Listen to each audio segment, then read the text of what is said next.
Sweet corn, పేరేదైనా taste ఒక్కటే. ఇదే కార్న్లో ఇప్పుడు స్వీట్ కార్న్ అని మరింత టేస్ట్గా తయారు చేసే విధానం ఇది. ఈ కార్న్లో మంచి పీచు పదార్థం ఉంటుంది, అందుకే ఇది అన్ని రకాల వయసుల వారికి మంచిదని నిపుణుల మాట.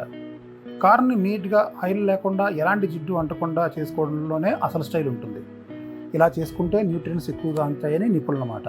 అలాగే డీప్ ఫ్రైలు కాకుండా ఇలా చక్కగా ఇన్స్టెంట్గా తినేలా చేసుకోవచ్చు. అదేంటో మీరే చూడండి. మొక్కజొన్న స్వీట్ కార్న్ ఆరోగ్యానికి చాలా మంచివి. దీనిలో fibre, vitamin B, vitamin A, niacin, iron, potassium, zinc, manganese, magnesium వంటి పోషకాలు నిండుగా ఉంటాయి. మలబద్ధకం వంటి సమస్యలు తగ్గుతాయి. డయాబెటీస్ రోగులకు మొక్కజొన్న ఖచ్చితంగా తినాలి.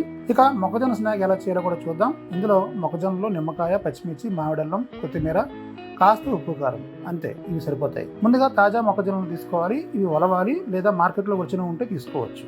ఇవి బాగా శుభ్రం చేసి ఇలా ఉడికించుకోవాలి. కాస్త ఉడికాయని తెలిసిన తర్వాత ఇలా స్టీల్ నెట్లో వార్చేయాలి.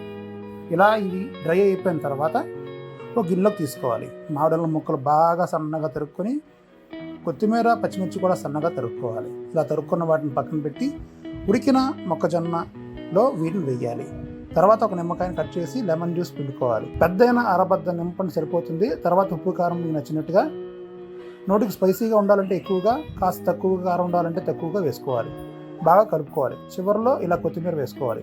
అంతే, స్వీట్ కార్న్ రెడీ. ఇది ఉదయం మంచి బ్రేక్ఫాస్ట్గా పనికొస్తుంది. ఇక డిన్నర్లో కూడా వేసేసుకోవచ్చు. ఇలా చేయడం వల్ల ఎలాంటి ఇబ్బంది లేదని, ఫైబర్ ఫుడ్ మన శరీరానికి బాగా ఉంటుందని నిపుణుల మాట. మరి ఇలా ఒకసారి ట్రై చేసి చూడండి.